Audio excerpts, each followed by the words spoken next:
All right. Good afternoon, everyone. Thank you again for joining us. This will be our final owner Zoom this weekend, or I should say today, in advance of the championship for this weekend in Phoenix. And we've now been joined by Vice Chairman of Team Penske, Walt Czarnecki. Walt, thank you again for joining us. We really appreciate you spending some time with us in advance of this weekend's race in Phoenix. You're most welcome. It's a pretty exciting time for all of us. So I'm glad I could join Mr. Hendrick and Coach Gibbs in doing this. All right, we'll go ahead and go to questions. We'll get to as many questions as we can. Please feel free to raise your hand within the Zoom platform. And we will get started here with our first question from Bruce Martin. Go ahead, Bruce, with your question. Hello, Mr. Czarnecki, and congratulations on being in another championship. Thank you, Bruce. Good to talk to you as always. You too. There's a lot that Roger Penske, we've run out of things that Roger hasn't accomplished. This is a situation where he's only done it once. Won the Indianapolis 500 and a NASCAR Cup Series championship in the same year. Last time was 2018. Will Power and Joey Logano. He's on the. He has a chance to do it Sunday. And how important would that be for the history of the organization?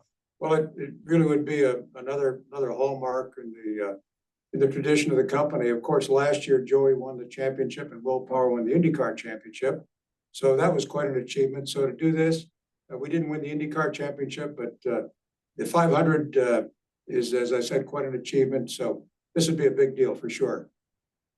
And also, I'll give credit to Jim Utter for coming up with this, but he's pretty much thought that what Ryan is doing this year is similar to what Joey did last year, coming on strong at just the right amount of time. And with the fact that your setups are going to be fairly similar to what Ryan had at Martinsville this past week, and how confident are you that Ryan could go out there and duplicate what Joey did last year? Well, I think that the fact that we've seen, and you make a good observation there, Bruce, that the team is really, the 12-car team has been on an upward trajectory here for these last 10 or 11 races, certainly since the playoffs began, and we can get into that in a little bit. But you're right, things are coalescing. Ryan had a good start to the season. I think he was 8th at Daytona, finished 2nd at Phoenix in the spring, and had a good run at Talladega in the spring, finished 3rd. And then went through a little bit of a bumpy patch, but things started to come together here as we got toward the end of the regular season and into the playoffs. So, as I said, I think things are coming together well, and we're going to be utilizing all of our assets to ensure that that momentum continues. Congratulations and good luck this weekend. Thank you, Bruce. All right, our next question will go to Claire B. Lane. Go ahead, Claire. You really appreciate your time. You're welcome, Claire. Always good. Thank you. Thank you. Thank you so much. You know, you think about Blaney, and he's a little bit underestimated, though, he's been really good, and he's been really strong the last couple of weeks, right? What do you as an organization see in him that maybe he doesn't get enough credit for? Well, first of all, Claire, that's a great question, because I was looking at it's hard for me to realize, hard for me to believe, but this is Ryan's 8th full season at the Cup Series level. And Ryan has really gone through a maturation process this year. Now, he's had seasons, I think he had one season before where he won 3 races, but it seemed to all come together this year.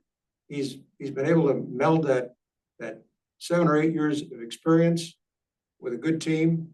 And as I said, it's all, I'm not a scientist, I can't describe the chemistry to you, but it's all seemed to have worked here in this latter part of 2023. But I saw a real change in Ryan, particularly this year after he won the 600 on Memorial Day weekend. I saw a different approach. I saw a different, I won't say more serious, but a more thoughtful, perhaps, approach to the sport and to racing than perhaps he had before. And I think that's part of that learning process. His crew chief seems to want to focus his passion during the race into a burning fire. I think that's how it was described. It goes through the whole race.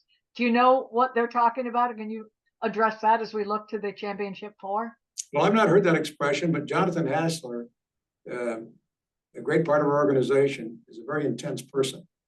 So I can understand where he might characterize something like that burning fire, that passion, because Jonathan certainly has it. I think he's carried it through to the entire team. But I've not heard that expression, but it sure makes a lot of sense in the results we've seen. And finally, real quickly, should we not underestimate Blaney in the finale at Phoenix? Not by any stretch. I spoke to one of your media colleagues here several weeks ago, and he asked what I thought Blaney's assessment would be, or what would Blaney's chances be, and I said, don't count him out. Well, here we are at Phoenix. Don't count him out. Thanks a lot. Appreciate it. Welcome, Claire. Thank you. All right, our next question will go to Dustin Long. Go ahead, Dustin. Thank you. Hey, Walt, a couple things I want to ask you about with Jonathan. And, typically we see crew chiefs become crew chiefs in another series before moving up to the Cup Series. He became the crew chief immediately at the Cup Series with the Wood brothers, Right. for one season, and moved into the opportunity with Team Penske with Right. moving up. And I'm just curious how it led to, looking at him as a candidate and pairing him with Ryan, especially with somebody who didn't have as much experience, and with a younger driver, you were probably trying to get a little bit more over the hump at that point. Well, fortunately, Jonathan had a great career, a great record as a race engineer. So he was at the right hand of Todd Gordon and others as he rose through the ranks. And when this opportunity presented itself last year, he was the ideal candidate. We didn't know if there was going to be a crew chief availability. It turned out that there was, and he was the next person in line that we'd seen the potential in this guy. We've seen his work ethic. We've seen his understanding of how the sport operates, how to manage a race. He sat next to the best in the business. And so when the time came to make that decision, he had all the credentials. And also, I'm just curious about with Ryan, and obviously we've seen, as you know, how many years it's been. We've seen his development, and obviously there have been some great moments, and there have been moments where it's kind of been stepped backwards. And obviously, Right. last year's round of 8 certainly was one of those examples. And I know there's at times been questions about how high he can raise his game.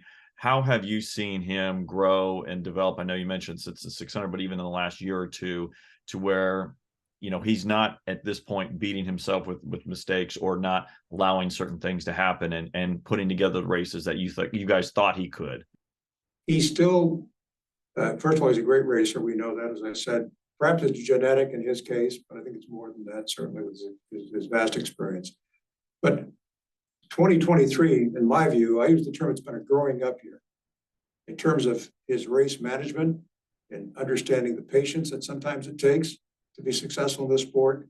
He clearly understands the cars mechanically, and he listens to what the crew chief advises him to do. They have a great working relationship. So I think when we meld again all those things together, he's had this growing up or maturation year, and I see that really as a solid foundation for the rest of his career. And one last thing is, obviously Roger has accomplished so much, and there are very few things to get other than getting another one of this, another one of that. It would be understandable if he retired to Indianapolis Motor Speedway, or he just went someplace and just retired. What is it about him at this age that, when he has every right in the world that he could do anything he wants, that he's still, involved in the race teams, and that's still something that's a motivator? Well, I could say, well, you'll see him at Phoenix on Sunday, and you can ask me that question, but I'll tell you again, my perspective, since you asked me, it's his passion. As you know, Roger and I have been together as business partners, associates for 53 years, and I've seen it for all those 53 or 54 years. He has not lost his enthusiasm for this sport, and consequently, what it really means to our company. It's really important for the rest of our businesses that we continue to perform on the racetrack. So he takes that very, very seriously. Plus, he loves it. I'd be lying to you if I didn't tell you. So I know the cliche is that he could pursue other hobbies. He could pursue a retirement. That's not going to happen. He's not going to pursue single-minded approach to the Indianapolis Motor Speedway as much as he loves that place. It's all of Team Penske and all of the things we're involved in, whether it's our NASCAR Cup championship opportunity that's been presented to us, or the IMSA this year, or the IndyCar Series. He's going to stay involved as much as he can, as long as he can. Thank you. I appreciate it, Walt. You're welcome. Thanks, Dustin. All right, our next question will go to Mitchell Brewer. Go ahead, Mitchell. Hello, Mitchell. How are you? Good. How are you? Great, thank you. Thank you for your time.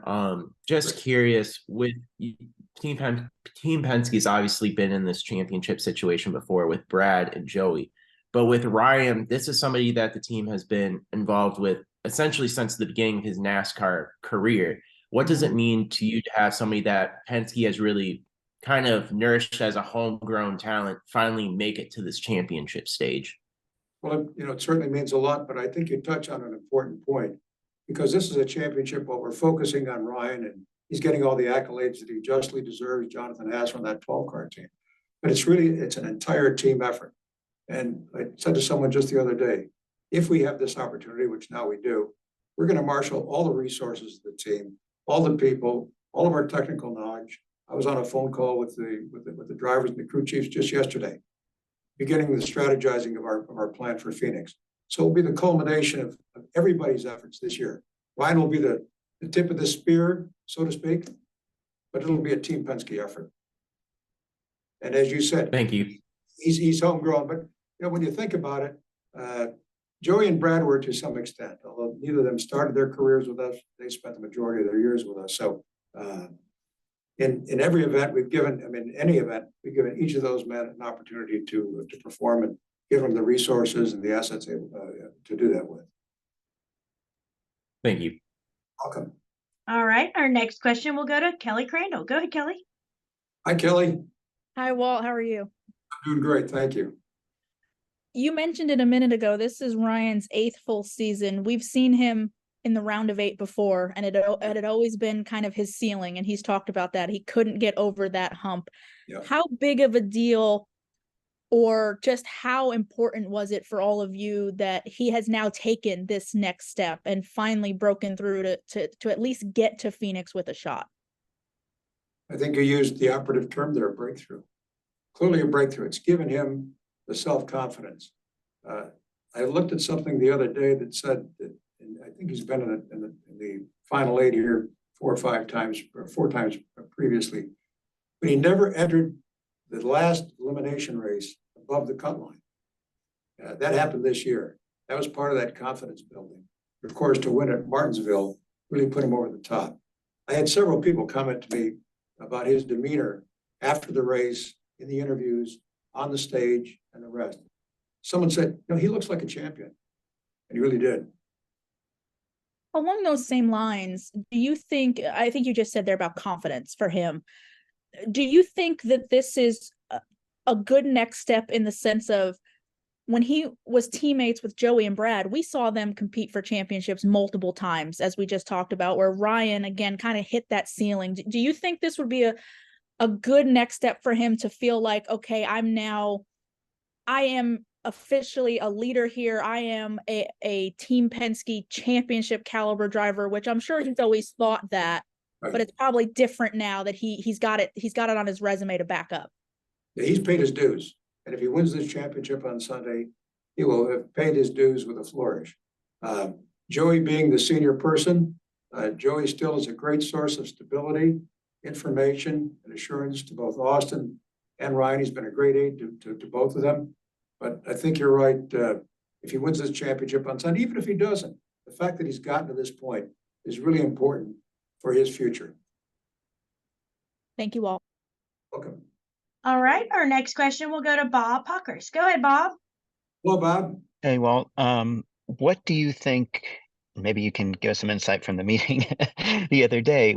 How can Joey and Paul Wolf help Ryan? What type of advice can they give Ryan and Jonathan about the championship race that you think will be most kind of effective, or just kind of help them with both their first times in this position? That's a great question, because I referenced a minute ago the call that we had yesterday. I participated via Zoom with the drivers and the crew chiefs. And one of the first things that was discussed, that was on the agenda, was previous performances at Phoenix, going back last year, year before, and perhaps the way you have to run the track. Now that's being very, very specific as it relates to this coming week.